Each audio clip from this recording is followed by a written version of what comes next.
교육부가 사립 유치원이 폐원하겠다고 학부모에게 통보만 하더라도 아이들을 인근 국공립 유치원으로 옮기도록 하겠다는 방침을 내놨습니다. 최근 비리 논란 이후 유치원들이 무더기로 문 닫을 움직임을 보이자 내놓은 대책인데 유치원이 폐원이나 휴업을 하려면 반드시 학부모 동의를 받도록 관련 지침도 바꾸기로 했습니다. 검찰이 구속된 임종원 전 법원행정처 차장을 오늘 소환해 조사했습니다. 한편 양승태 전 대법원장이 임 전 처장이 개입한 것으로 보이는 재판 결과를 두고 행정처 입장이 제대로 반영되지 않았다며 질책한 정황도 파악됐는데 이 부분 역시 검찰이 수사에 나섰습니다. 열흘도 채 남지 않은 미국의 중간선거를 앞두고 이번엔 특정 인종을 겨냥한 총기 사건이 발생해 11명이 숨지고 6명이 다쳤습니다. 총격범은 피츠버그의 한 유대교 회당에 들어가 모든 유대인은 죽어야 한다며 총을 난사했습니다. 서울 강서구 40대 여성 피살 사건의 피의자인 남편이 3년 전에도 부인을 때리다 현행범으로 체포됐던 사실이 드러났습니다. 당시 피의자는 재발 우려 A등급으로 분류됐지만 관리는 제대로 이루어지지 않았습니다. 태풍 위투에 발이 묶인 한국 관광객을 우리 군용기로 옮기는 작전이 오늘도 이루어졌습니다. 아시아나항공도 임시로 문을 연 사이판 공항에 항공기 한 대를 보내 승객들을 태우고 돌아왔습니다. 오늘 낮 서울과 경기 일부 지역에 갑자기 5mm 정도 크기의 우박이 쏟아졌습니다. 돌풍과 천둥 번개를 동반한 가을비가 그치고 나면 기온이 더 내려가 내일 아침 강원 일부 지역은 영하의 날씨를 보이겠습니다. JTBC 뉴스룸 지금 시작합니다.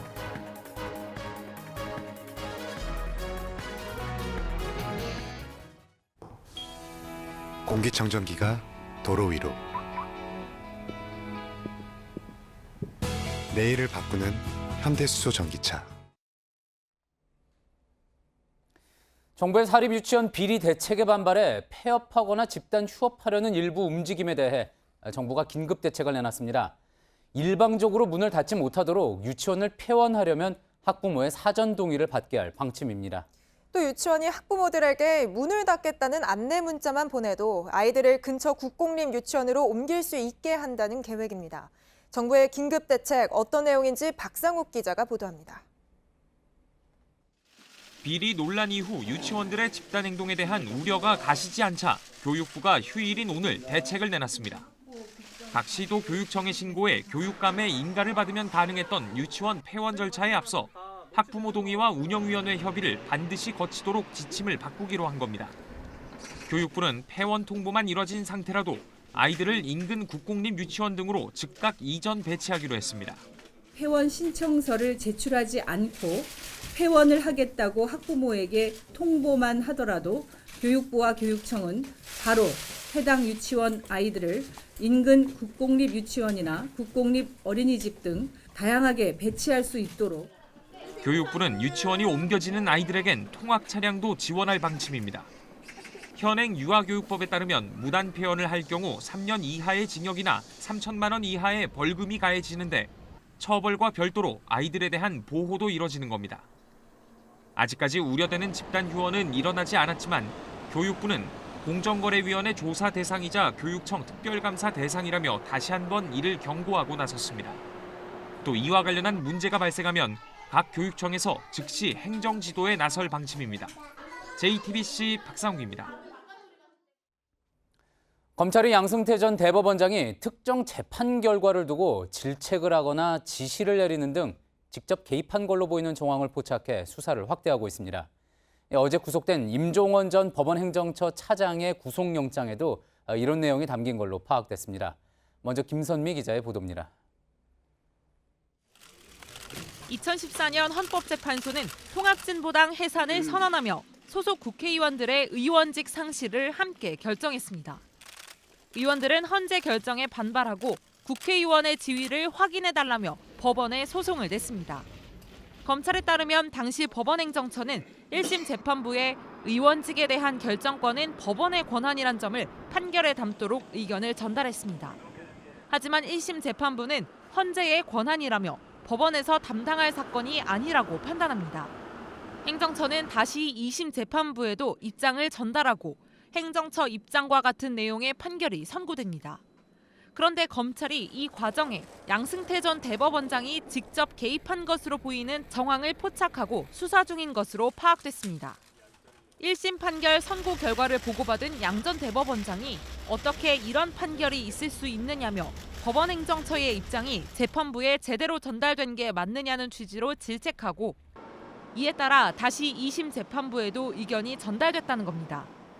검찰은 임종원 전 차장이 양 전 대법원장의 질책과 지시에 맞춰 행정처 심의관들에게 재판 개입을 지시했던 걸로 보고 수사 중입니다. JTBC 김선미입니다. 예, 임종원 전 법원행정처 차장은 구속된 지 하루 만인 오늘 검찰에 소환됐습니다. 조금 전에 조사를 마치고 구치소로 돌아갔다는 소식도 전해져 있는데요. 검찰 취재기자 연결해서 자세한 소식 들어보겠습니다. 자, 이가혁 기자, 오늘 임 전 차장의 조사는 어떻게 진행이 됐습니까? 네, 어제 새벽 구속된 임종원 전 차장은 오늘 오후 1시 30분쯤 녹색 수의 차림에 마스크를 쓰고 이곳 검찰청사에 도착했습니다. 그리고 1시간 전쯤인 저녁 7시쯤 조사를 마치고 다시 서울 구치소로 돌아갔습니다. 검찰은 오늘은 향후 수사에 관해서 설명을 하고 서로 입장을 듣는 정도였다, 이렇게 밝혔습니다. 앞서 구속 전에 4차례 소환된 임 전 차장은 상당수 혐의에 대해서 대부분 부인했습니다. 그러나 법원이 어제 이 범죄 사실 중 상당한 부분에 대하여 소명이 됐다, 이런 이유 등으로 영장을 발부한 만큼 임 전 차장도 진술 태도나 심경을 앞으로 좀 바꿀 가능성도 배제할 수 없습니다. 수사팀도 임 전 차장 측이 앞으로 윗선 수사에 조금 협조적으로 나오기를 기대하는 분위기입니다. 예. 지금 어제와 오늘 계속해서 이제 검찰이 수사해 임 전 차장 구속영장에 담은 혐의를 저희가 뉴스룸을 통해서 계속 보도를 해드리고 있습니다. 자, 이 임 전 차장의 혐의가 중요한 거는 결국 양 전 대법원장의 혐의와 상당 부분 겹치기 때문이다, 이렇게 볼 수가 있겠죠. 그렇습니다. 검찰이 임 전 차장의 범죄 사실을 분류한 것은 이렇습니다. 준비된 그래픽을 좀 보시겠습니다. 법원의 위상을 높이고 또 대내외적으로 사법부를 비판하는 세력을 탄압했다. 또 부당한 방식으로 법원 조직을 보호했다. 그리고 공보관실 운영 예산을 불법으로 편성하고 집행했다. 이렇게 큰 4개의 범주입니다. 그런데 이 첫 번째는 또 3가지로 또 분류를 해놨습니다. 법원의 위상을 강화하려 했다는 것도 행정부, 즉 청와대와 정부 상대로 이익을 도모하려 했다. 입법부, 즉 국회 상대로 이익을 도모하려 했다. 그리고 마지막으로 헌법재판소보다 더 높은 위상을 가지려 했다. 이렇게 세부적으로 한 번 더 분류를 해놓았습니다. 이렇게 광범위한 범죄 사실, 이 혐의는 임 전 차장 개인 차원이 아니라 결국 당시 사법부 수장인 양승태 전 대법원장이 지속적으로 지시하고 또 보고를 받으면서 이어졌다, 이런 게 검찰의 판단입니다. 여러 혐의에서 양승태 전 대법원장과 공모하여라는 부분이 등장하는 만큼 향후 윗선 수사도 결국 임 전 차장의 혐의, 이것을 하나하나 다시 파악하면서 지시와 보고 관계를 중심으로 계속해서 판단하면서 수사를 나아갈 것으로 예상이 됩니다. 예, 잘 들었습니다. 서울중앙지검에 나가 있는 이가혁 기자였습니다. 문재인 대통령은 오늘 청와대 출입 기자들과 함께 청와대 뒷산인 북악산을 올랐습니다. 기자단과의 등산은 취임 이후 2번째입니다. 기자들과 여러 이야기를 나눴는데 김정은 국무위원장이 서울 답방을 하게 되면 한라산 구경을 시켜줄 수도 있다, 이렇게 이야기를 했습니다. 이선화 기자입니다. 오늘 기자간담회는 북악산 정상에서 이뤄졌습니다. 문 대통령은 이 자리에서 김정은 국무위원장이 답방 겸 서울에 오면 무엇을 보여줄 것이냐는 질문에 원한다면 한라산을 보여주고 싶다고 답했습니다.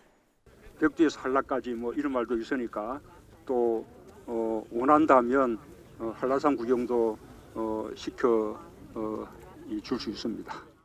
지난달 평양을 방문했을 당시 따뜻한 환대를 받았다면서 김 위원장이 답방할 때 어디로 가야 할지 걱정이 된다고도 말했습니다. 다만 아직 일정이 구체화되지 않아 계획을 세우고 있지는 않다고 전제했습니다. 앞서 문 대통령은 김 위원장과 함께 백두산 천지를 갔을 때에도 한라산에 대한 이야기가 나오자 서울로 오시면 답해야겠다고 말한 바 있습니다. 올해가 2달가량 남은 지금 국정과제의 초점을 어디에 두고 싶냐는 질문에는 한반도 평화 프로세스와 경제를 꼽았습니다. 지금 진행되고 있는 평화 프로세스가 결코 실패하지 않도록 한편으로는 이렇게 북한과 또 한편으로는 미국과 이렇게 이제 노력들을 해야 되는 거고요. 경제 문제에 대해서는 소득주도 성장 등 기존 정책을 변함없이 추진하겠다는 뜻을 밝혔습니다. JTBC 이선아입니다. 예, 미국에서 이번에는 총기 난사 사건이 발생했습니다. 피츠버그의 한 유대교 회당에서 40대 백인 남성이 예배를 보던 유대인들에게 총을 난사해 11명이 숨졌습니다. 이 남성은 모든 유대인은 죽어야 한다고 외쳤다는데 트럼프 대통령의 지지자라는 이야기도 나오고 있습니다. 뉴욕에서 심재우 특파원입니다. 엄숙한 분위기에서 예배가 진행되던 유대교 회당 시너고그에 무차별 총성이 울려 퍼졌습니다. 46살 백인 남성 로버트 바우어스가 모든 유대인은 죽어야 한다고 외친 이후 20분간 이곳은 지옥이 따로 없었습니다. 자동소총 한정과 권총 3정을 갖고 있던 총격범은 11명의 목숨을 빼앗고 출동한 경찰과 교전을 벌이다 총상을 입고 체포됐습니다. It's a very horrific crime scene. It's one of the worst that I've seen. It's very bad. 연방수사국 FBI는 이번 사건을 증오범죄로 판단했습니다. 사건 현장에서 차로 25분 떨어진 곳에 살던 범인은 얘기를 나눠본 이웃이 없을 정도로 사교적이지 못했습니다. 그러나 소셜미디어에서는 다른 인물이었습니다. 극우 인사들이 많이 사용하는 소셜미디어 플랫폼 갭닷컴에 반유대주의 내용을 여러 차례 올렸습니다. 최근에는 도널드 트럼프 대통령은 국수주의자가 아닌 세계주의자라며 트럼프를 지지하는 내용의 글도 올렸습니다. 미국 최대 유대인 단체인 ADL은 미국 역사상 가장 치명적인 유대인 공격이라고 비판했습니다. 벤자민 네타냐후 이스라엘 총리는 전 이스라엘인과 함께 가족의 죽음에 슬퍼한다는 내용의 성명을 발표했습니다. ADL 조사를 보면 미국 내 반유대주의 범죄는 2016년 1,200여 건에서 지난해 1,900여 건으로 급증했습니다. 뉴욕에서 JTBC 심조우입니다. 민주당 주요 인사를 겨냥한 폭발물 소포 사건에 이어 특정 종교와 인종을 겨냥한 무차별 총격 사건까지 발생하자 미국 사회는 충격에 빠졌습니다. 특히 아흘에 앞으로 다가온 중간 선거에 불똥이 튈까 트럼프 대통령은 서둘러 진화에 나선 모습입니다. 김혜미 기자입니다. 반트럼프 인사들에게 배달된 폭발물 소포에 이어 유대인을 겨냥한 총기 난사까지. 이딴 증오범죄에 미국 내에서도 우려의 목소리가 커졌습니다. We think is progressing and moving to a more centrist and just safer frame of mind. It's not. 외신은 트럼프 대통령이 그동안 보여준 공격적인 언행과 노골적인 편가르기가 일련의 사건과 무관치 않다고 분석했습니다. I called the fake news the enemy of the people, and they are. They are the enemy of the people. 최근에는 중남미 불법 이민자들을 침략자로 규정하며 강하게 비난했습니다. 워싱턴 포스트는 선거를 앞두고 트럼프와 공화당의 이 같은 움직임이 극우 극단주의를 불러왔다고 분석했고, 영국 이코노미스트는 최근의 사건들은 미국의 분열을 보여주고 있다며 트럼프의 부도덕한 리더십을 지적했습니다.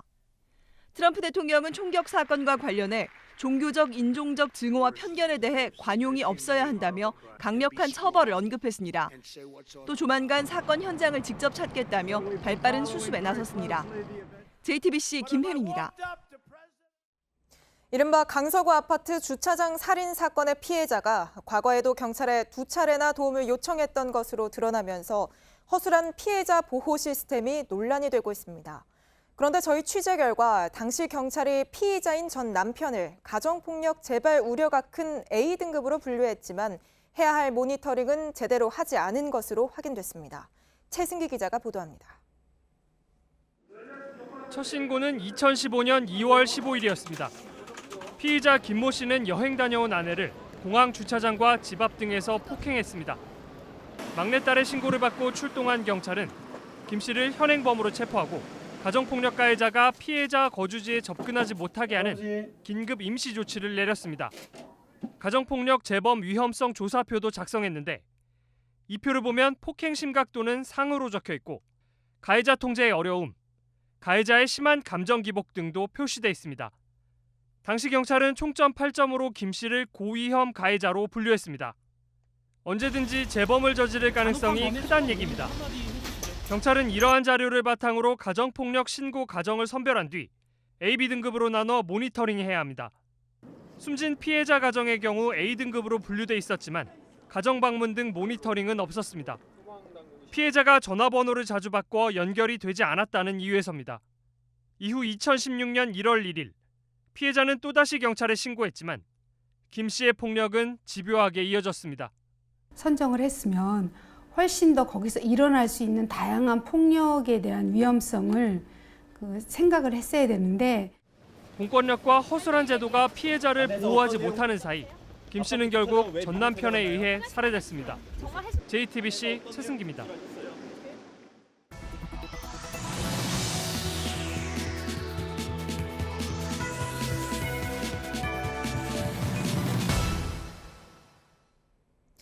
이 사건의 뒤엔 이렇게 뿌리 깊은 가정폭력이 있었습니다.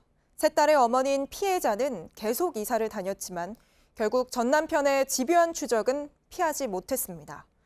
딸들은 가해자의 딸이 아닌 피해자의 딸로 살겠다며 아버지에게 법정 최고형을 보내달라고 청원하기까지 했습니다. 이렇게 가정폭력을 휘두른 혐의로 법정까지 서게 되는 건 4건 중 1건 꼴입니다. 그렇다면 구속까지 되는 경우는 얼마나 될까요? 구속률은 0.8%입니다. 가정폭력 피해자들은 대부분의 가정폭력은 비슷한 모습을 띠고 있다고 말합니다. 한 가정폭력 피해자는 저희 취재진에게 남편이 만약 살아있었다면 나도 이런 일을 당했을 것, 이렇게까지 털어놨습니다. 류정화 기자가 취재했습니다.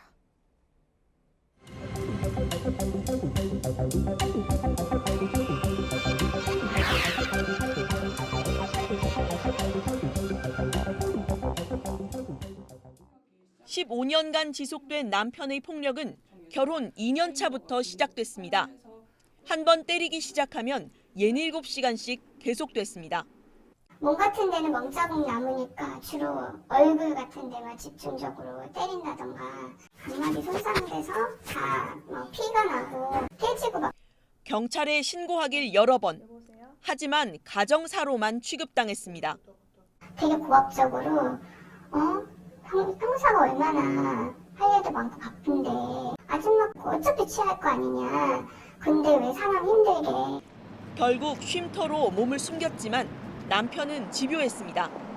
피해자가 피신한 곳을 찾으려고 허위 신고까지 했다고 말합니다.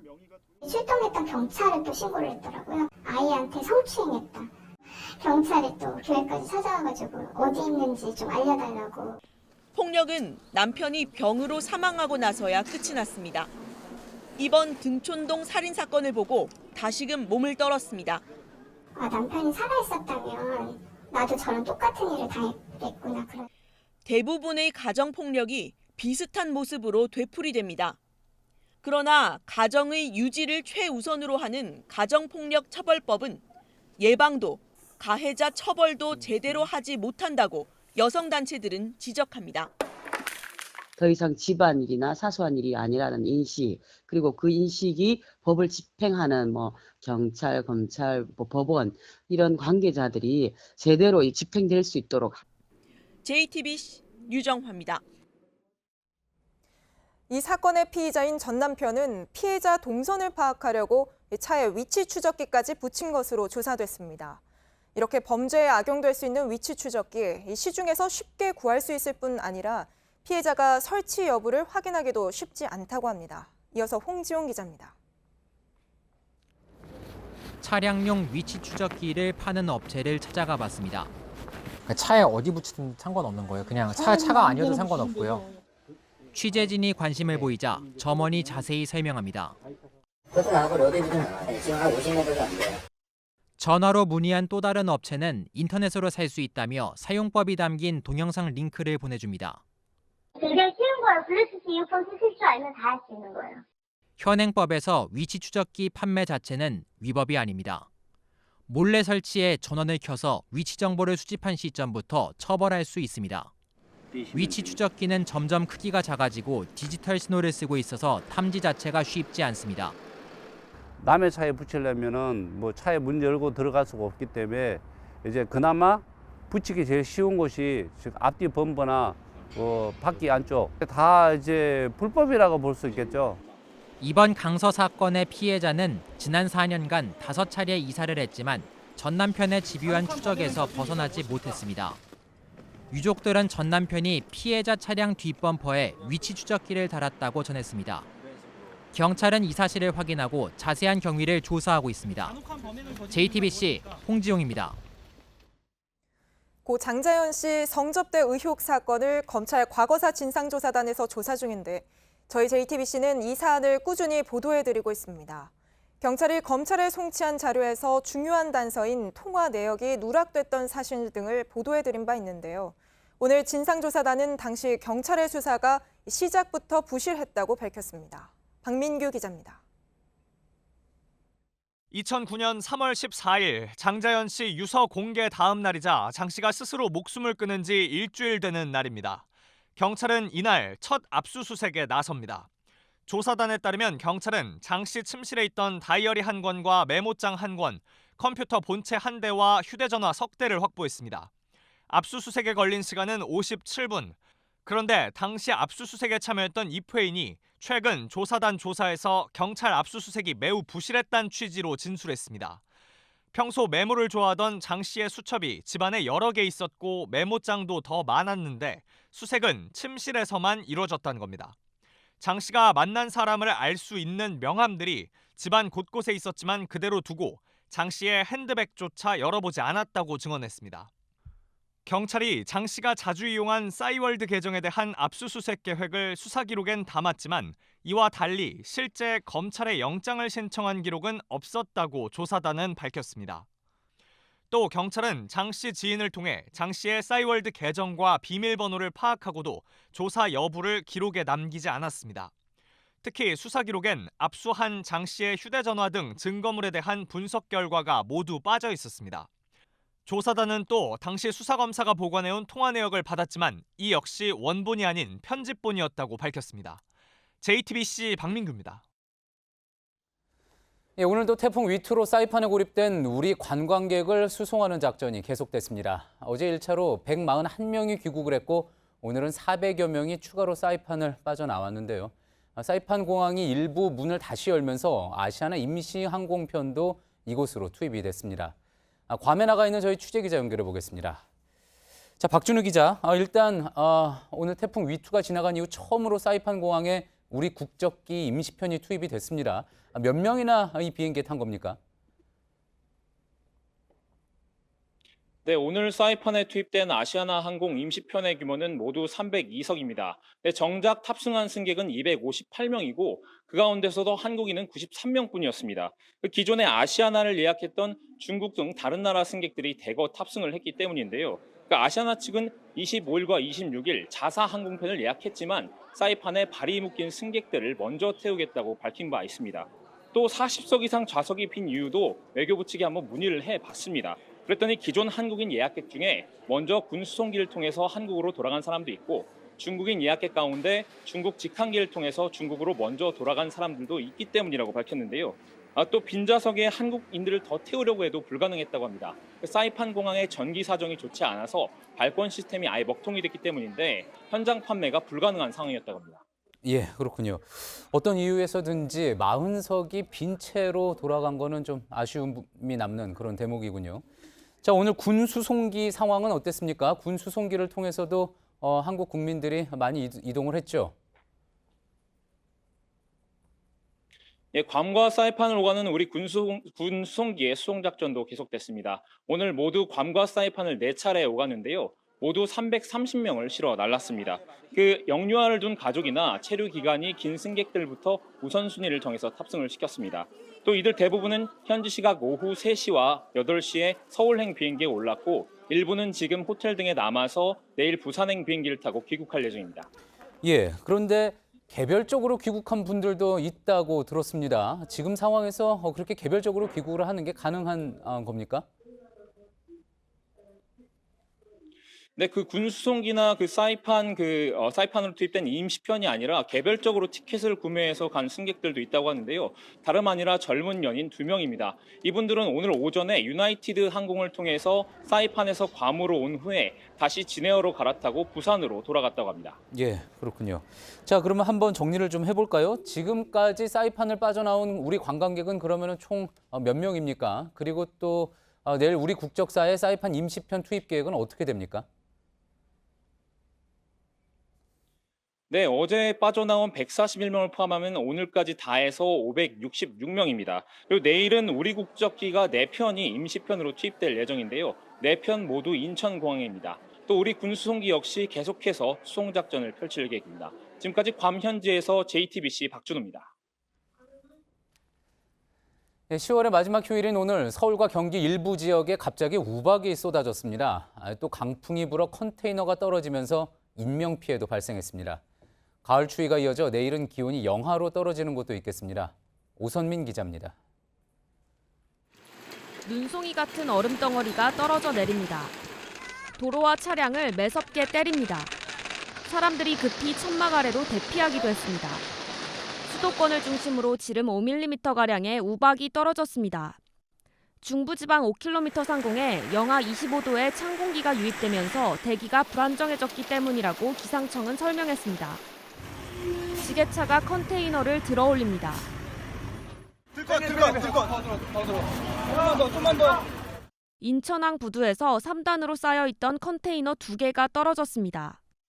이 사고로 작업을 준비하던 하역 노동자 55살 이모 씨가 숨졌습니다. 차량 넉 대도 파손됐습니다. 경찰은 강풍으로 컨테이너가 무너져 내린 것으로 보고 있습니다. 내일 아침에도 쌀쌀한 날씨가 이어지겠습니다. 최저 기온은 서울이 4도, 대전 6도, 광주가 9도로 오늘보다 1에서 3도가량 낮겠습니다. 강원 양구와 철원은 영하권으로 떨어지겠습니다. 흐린 가운데 곳곳에서 가을비도 내릴 것으로 전망됩니다. 모레는 서울의 최저 기온이 2도까지 내려가는 등 올 가을 들어 가장 춥겠습니다. JTBC 오선민입니다. 부산 광안리에서 어제 대규모 불꽃 축제가 열렸습니다. 그런데 축제 도중 화약을 실은 바지선 3척에 불이 붙는 아찔한 사고가 있었습니다. 최재원 기자가 보도합니다. 형형색색의 불꽃이 부산 밤하늘을 환하게 밝힙니다. 불꽃들은 마치 폭포처럼 광안대교에서 바다로 쏟아지기도 하고 하늘 위에 무지개를 수놓기도 합니다. 어젯밤 광안리 해수욕장 앞바다에서 열린 부산 불꽃축제. 수많은 인파가 지켜보는 가운데 35분 동안 8만 발의 불꽃이 가을 밤바다를 장식했습니다. 아찔한 사고도 있었습니다. 굉음과 연기를 내뿜으며 불꽃을 쏘아올리던 폭죽 발사용 바지선 3척에 불이 옮겨 붙은 겁니다. 인근에 있던 소방정이 출동해 30분 만에 불을 껐습니다. 인명피해는 없었지만 배 안에 실려있던 화약에 불길이 닿았다면 큰 사고로 이어질 뻔했습니다. 소방당국은 폭죽 잔해물이 바지선으로 떨어지면서 불이 난 것으로 보고 정확한 화재 원인을 조사하고 있습니다.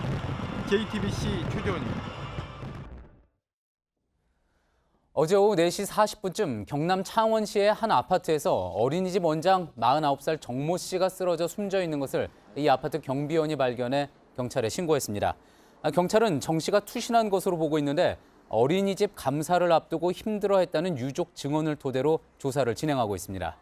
보건복지부는 유치원 비리와 관련해 어린이집도 조사하라는 요구에 따라 비리가 의심되는 어린이집 2,000곳을 선정했는데 정 씨가 운영하는 어린이집도 여기에 포함됐습니다. 우리 경제에 불황의 그늘이 짙어지고 있는 요즘입니다. 그럴수록 서로 돕고 살면 좋을 텐데 중소기업 사이에선 가뜩이나 어려운데 대기업 횡포는 여전하다는 목소리가 끊이지 않고 있습니다. 김태영 기자가 중소기업의 목소리를 들어봤습니다. 환자 음식 운반용 배송카를 만드는 중소기업입니다. 지난해부터 주문 물량이 반토막이 났습니다. 한 해 40억 원 규모 배송카 시장에 한 대기업이 진출한 이유입니다. 직원 20여 명이 일하는 공장은 절반이 텅 비었습니다. 대기업이 중소기업이 일궈놓은 시장에 20년 후에 갑자기 뛰어들어가지고 이렇게 하는 것은 공정 경쟁하는 데도 문제가 많고요. 또 다른 중소기업, 대기업의 무리한 납품 단가 인하 요구, 이른바 후려치기 관행을 지적합니다. 기술력은 상관없이 그중에서 단가가 제일 싼 집에 준다. 후려치는 정도가 하면 할수록 적자가 난다는 거예요. 2017년 중소기업 실태 조사를 보면 두 곳 중 한 곳이 대기업의 납품 단가 인하로 괴로움을 겪고 있는 것으로 나타나 있습니다. 중소기업 기술 유출 건수도 지난해 78건으로 총 피해액이 1,000억 원을 넘었습니다. 일을 해도 이자를 내지 못하는 한개 중소기업 수는 지난해 말 기준으로 2,730개에 달했습니다. 지난해 반짝 줄었다가 다시 늘었습니다. 이렇다 보니 공단마다 불을 끄고 임대 현수막을 내거는 공장이 잇따르고 있습니다. JTBC 김태영입니다. 올 들어 반년 이상 일자리를 구하지 못한 장기 실업자가 외환위기 직후인 1999년 이래 19년 만에 가장 많은 것으로 조사됐습니다. 통계청 조사에 따르면 올해 1월부터 9월까지 장기 실업자는 월 평균 15만 2천 명으로 지난해보다 4.7% 늘었습니다. 장기 실업자가 월 평균 23만 명이었던 1999년 이후 가장 많은 수준입니다. 개싸움이나 닭싸움, 우리나라는 이렇게 동물끼리 서로 싸우게 하는 걸 법으로 금지해놓고 있습니다. 그런데 소만큼은 예외입니다. 소싸움은 민속놀이라며 전국 곳곳에서 열리고 있는데 초식 동물인 소의 본성과는 전혀 맞지 않는 동물 학대라는 지적이 나옵니다. 최규진 기자가 현장 취재했습니다. 덩치 큰 황소들이 콧뚜레에 이끌려 모래판으로 나옵니다. 무거운 머리를 맞대고 상대방을 짓이겨야 살 수 있는 것. 소들의 몸은 피투성이로 변합니다. 싸움이 격해질수록 관중의 박수갈채는 더 커집니다.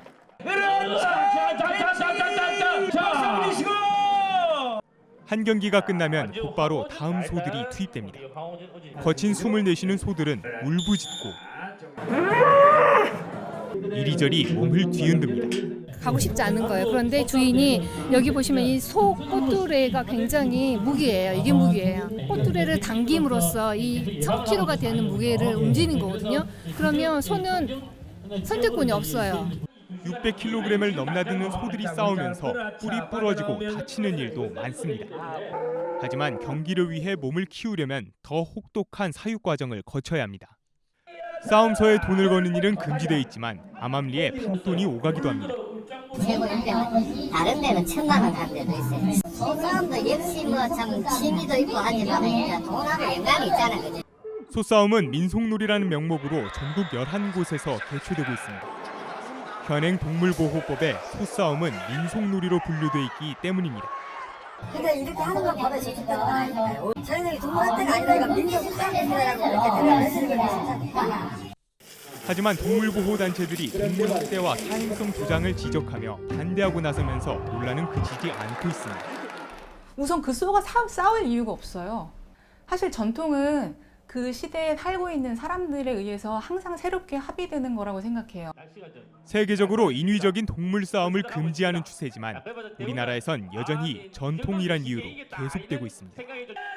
JTBC 최규진입니다.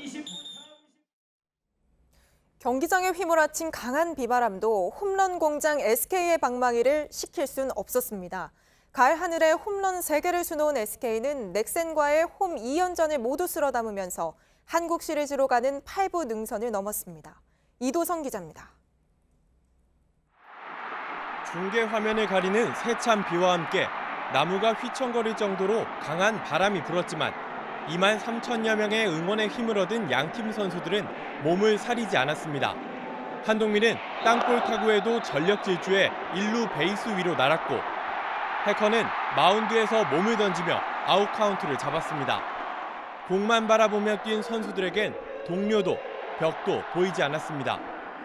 3회 센즈와 강승호가 충돌하자 전날처럼 모든 선수가 그라운드로 뛰쳐나왔습니다. 센즈를 향해 손가락 욕을 날린 김성현에겐 경고 조치가 내려졌습니다. 차가운 가을바람에도 뜨겁게 달아올랐던 플레이오프 2차전은 역시 홈런으로 승부가 갈렸습니다. 1대1 동점으로 맞선 5회 김강민은 해커의 주무기 커터를 받아쳐 가운데 담장을 넘겼습니다. 중견수 임병욱이 따라가길 포기할 정도로 거대한 아치였습니다. 이재원과 최정이 쐐기포를 날렸고 5명이 번갈아 마운드를 지킨 불펜진은 삼진쇼로 넥센 타선을 잠재웠습니다. 연이틀 홈팬들 앞에서 승리를 거둔 SK는 이제 적진에서 6년 만에 한국 시리즈에 도전합니다. JTBC 이도성입니다.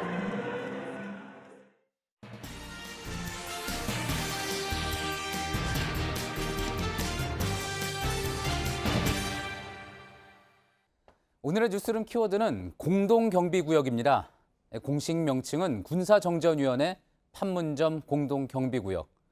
흔히 JSA라고도 부르는 이곳은 1953년 정전협정 당시 교섭장소로 활용하던 곳인데 중립적인 협상장이기 때문에 비무장이 원칙이고 또 서로 자유롭게 오가며 남북 병사가 같이 사진을 찍기도 했습니다. 그러다 남북 대결이 심해지면서 각자 권총 등으로 무장을 하고 또 이곳에 지뢰도 심게 됩니다. 1976년 판문점 도끼 만행 사건 이후에는 군사 분계선 위치에 콘크리트 턱을 설치해서 서로 넘지 못하게 했고, 그래서 냉전의 상징, 대결의 상징으로 자리 잡았죠. 실제 몇 년 전 취재차 찾아갔던 이곳은 진입부터 까다로웠습니다. 북한군을 자극할 수 있는 청바지나 반바지 안 된다. 눈을 마주치지 마라. 반짝이는 장신구 안 된다. 돌발 상황에 뛰쳐나가야 하니 구두도 안 된다. 다소 우스꽝스러운 규정들이 오히려 씁쓸함을 느끼게 했던 그런 곳이었습니다. 판문점 선언의 이행 조치로 바로 그제부터 남북은 이곳에서 총기를 치우고 진정한 비무장화를 시작했습니다. 그리고 많은 분들이 기억하실 영화에서 봤던 이 장면.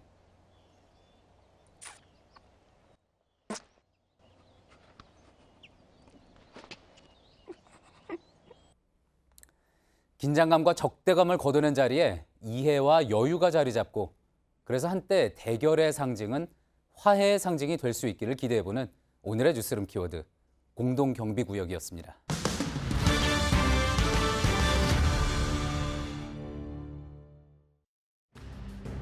경찰이 음주운전에 2차례 적발되면 면허를 취소하는 이른바 투스트라이크 아웃 제도를 도입하기로 했습니다. 단속 기준도 현행 혈중 알코올 농도 0.05%에서 0.03%로 강화하고, 고속도로 음주운전은 적발되면 바로 면허를 취소하도록 법 개정을 추진할 예정입니다.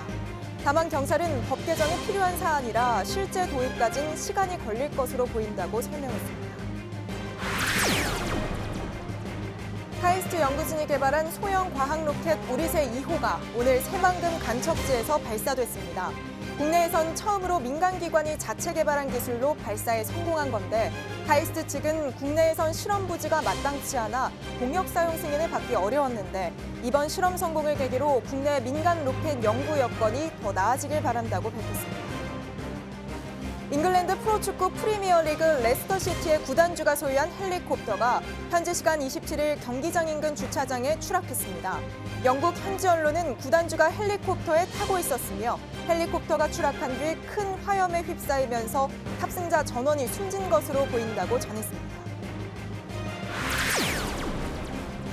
단 한 번이라도 승차를 거부한 택시는 10일 동안 영업정지 처벌을 내리는 이른바 원스트라이크 아웃 제도 도입을 서울시가 검토하고 있습니다. 택시 요금 인상을 추진하고 있는 만큼 그동안 고질병으로 여겨진 승차 거부를 보다 강력하게 제재하겠다는 겁니다. 또 운행이 들쭉날쭉한 개인 택시에 의무 운행 제도를 도입해서 심야 시간대 택시 부족 문제를 해결할 계획입니다.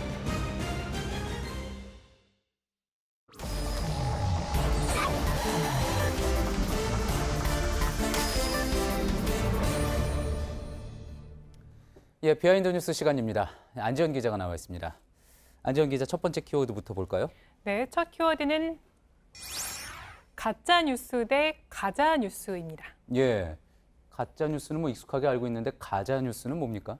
최근 민주당에서 일부 보수 진영의 가짜 뉴스를 비판하자 보수 진영에서는 가짜 뉴스가 아니라 가짜 뉴스다 이렇게 맞받고 있는 겁니다. 예. 지난 25일 한국당 당사에서 보수 유튜버들과 함께 김성태 원내대표가 함께 개최한 긴급 토론회 자리에서 이런 표현이 나왔는데요. 그 표현 직접 들어보시죠. 예. 가짜 뉴스라고 해갖고 요즘 뭐 계속 공격을 하고 있는데, 저는 가짜 뉴스가 아니라 가짜 뉴스다. 우리는 열심히 가자.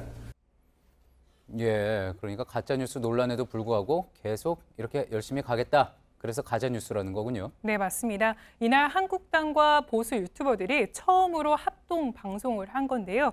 그런데 이에 앞서 보수 성향의 유튜브 채널은 이미 많은 구독자를 갖고 있었습니다. 보시면 정규재 TV를 비롯해서 신의 한수 그리고 황장수의 뉴스 브리핑 등이 있었습니다. 예. 자, 그렇군요. 최근 이렇게 야권 보수 성향의 유튜브가 화제가 많이 되고 있습니다. 뭐 논란이 되기도 하고. 그렇다면 반대로 이제 여권 성향의 유튜브 채널도 있겠죠? 네, 그렇습니다. 최근에는 정봉주 전 의원이 나서서 유튜브 채널을 점령하겠다 이렇게 예고 방송을 하기도 했는데요. 이 영상도 잠시 보시죠. 예. 유튜브를 제패하고 있다는 소식을 듣고 이제 유튜브 시장을 유튜브 세계를 점령하기 위해서 출범합니다. 예. 이 밖에도 유튜브를 활용하는 여러 채널이 있었습니다. 이 미디어 몽구를 비롯해서 팩트TV 그리고 뉴비씨 등이 있었고요. 이들이 사실상 장외에서 여야 투쟁을 벌이고 있는 구도였습니다. 예. 상당히 과거에는 과거라고 할 것도 아니고 불과 몇 년 전만 해도 팟캐스트가 이런 역할을 하고 대세였다고 볼 수 있으면 이제 유튜브 채널로 옮겨갔다 이렇게 볼 수가 있겠군요. 네, 그렇습니다. 과거 팟캐스트에서는 민주당 성향의 채널이 주류를 이뤘다면 그런데 현재 유튜브에서는 보수 성향의 채널이 더 많은 구독자를 가지고 있었습니다. 이에 대한 분석을 전문가들에게 물어봤는데요. 한규섭 서울대 교수는 이렇게 분석했습니다. 그러니까 유튜버는 지금 대한미디어인데 이 끼리끼리 소통하는 게 대한 매체를 사용하는 이유다 이렇게 얘기했습니다. 예. 그러니까 결국 집권 여당보다는 야권이나 비주류에서 이 대한미디어를 더 필요로 하고 활용하게 된다 이런 분석이었습니다. 그렇군요. 그렇게 설명을 해볼 수도 있겠군요. 알겠습니다. 다음 키워드로 가볼까요? 네, 다음 키워드는 등산 빌런입니다. 예, 문재인 대통령 모습인데 빌런은 무슨 뜻입니까? 네, 빌런이 사전적으로는 악당이라는 뜻인데요. 예. 최근에는 무엇인가에 집착하는 특이한 괴짜라는 표현으로 쓰이는데 예. 이 등산 빌런은 결국에 등산을 좋아하는 문재인 대통령을 뜻하는 신조어였습니다. 예. 자, 앞서 리포트에서 소개한 내용인데 문재인 대통령과 청와대 출입기자단이 산행을 했던 거죠? 네, 맞습니다. 이렇게 출입기자단과 산행을 한 건 이번이 두 번째였는데요. 처음에도 북악산이었는데 이번에는 코스를 조금 달리 했습니다. 이 코스 저희가 일정을 가져와 봤는데 이 숙정문에서 시작해서 이 자암은 고개로 이어지는 코스였고요. 약 3km 정도 되고 노무현 전 대통령 때 이 코스가 공개됐다고 합니다. 예. 저도 한양도성 4개 코스를 다 가봤는데 특히 저 백악 코스 저기가 이제 굉장히 일반인들한테는 좀 힘든 코스입니다. 그래서 같이 갔던 수행을 했던 사람들에게는 좀 버겁지 않았나 그런 생각도 드는데요. 네, 저도 그런 생각을 했고요. 실제로 첫 번째 등산에 동행했던 김경수 경남지사는 당시에 이런 글을 페이스북에 올리기도 했습니다. 이렇게 지친 뒷모습을 보이는 이 사진과 함께 대통령님 쉰다고 하셨잖아요. 이런 글을 올리기도 했었는데요. 예, 김경수 지사의 모습인가 보군요. 네. 예. 그래서 오늘 산행에 동행했던 기자에게 물어봤습니다. 그랬더니 JTBC 이서준 기자는 전혀 힘들지 않았다 이렇게 답하기도 했습니다. 예. 그랬군요. 제가 아는 이서준 기자로 미루어 짐작을 해봤을 때 상당히 힘들었을 것 같은데 아무래도 가다 쉬다를 반복했겠죠. 그랬기 때문에 아무래도 코스가 그렇게 어렵지는 않았을 것 같다는 생각도 듭니다. 네, 예정보다 이 코스가 조금 더 오래 걸렸다고 하는데요. 무엇보다 이 중간중간 만난 일반 시민 지지자들을 만나서 하나하나 기념사진을 찍어줬다고 합니다. 그때마다 대통령과 함께 쉬다 보니까 더욱 수월했던 것으로 보입니다. 예. 자, 근데 보면은 이제 문 대통령뿐만이 아닙니다. 이제 역대 대통령들도 기자들과 함께 산행을 하고 특히 또 중요한 일 있을 때마다 산을 찾고 그런 일들 많이 본 것 같네요. 네, 모든 대통령이 그랬던 건 아닌데 가까이는 이명박 전 대통령이 출입 기자들과 산행을 한 바 있고요. 노무현 전 대통령도 이 북악산에 등산한 바 있습니다. 특히 노 전 대통령의 경우에는 등산하면서 이 다양한 이야기를 나누기도 했는데요. 특히 집권 3년 차를 맞아서 이 기자들이 이 심경에 대해서 묻자 노 전 대통령이 올해도 여전히 어렵고 힘들다 이렇게 자신의 심경을 밝히기도 했습니다. 예, 등산 좋아했던 역대 대통령으로 김영삼 전 대통령 또 빼놓을 수 없겠죠. 네, 맞습니다. 등산 정치의 원조격으로 불리기도 하는데요. 김 전 대통령을 중심으로 모였던 민주산악회는 그래서 한국 정치사를 통틀어 가장 영향력 있는 모임 이렇게 불리기도 합니다. 이 군사 정권의 탄압을 피해서 결국 산에서 모여서 민주화 운동을 이어가는 기능으로 등산을 활용했던 건데요. 이 등산이 일종의 정치 행위이자 소통 창구였던 셈입니다. 예, 잘 들었습니다. 비하인드 뉴스 안지연 기자였습니다. 내일은 전국이 대체로 흐린 가운데 중부와 전북 내륙에선 낮 한때 비가 조금 내리겠습니다. 기온이 낮은 산간 지역엔 눈이 내리는 곳도 있겠는데요. 당분간 기온이 평년보다 3도에서 7도 정도 낮고 바람이 강해서 체감 기온도 떨어지겠습니다. 예, 오늘 한 가지 저희 소식 전해드리겠습니다. 지난 7월까지 하고 막을 내렸던 소셜 라이브가 시즌 3로 내일부터 다시 시작을 합니다. 뉴스룸이 끝난 뒤에 저희 JTBC 기자들이 다시 스튜디오로 나와서 생생한 취재 뒷이야기를 들려드리겠습니다. 매주 월요일과 수요일, 금요일에 유튜브와 페이스북을 통해 시청하실 수 있습니다. 네, 저희가 준비한 소식은 여기까지입니다. 시청해주신 여러분 고맙습니다.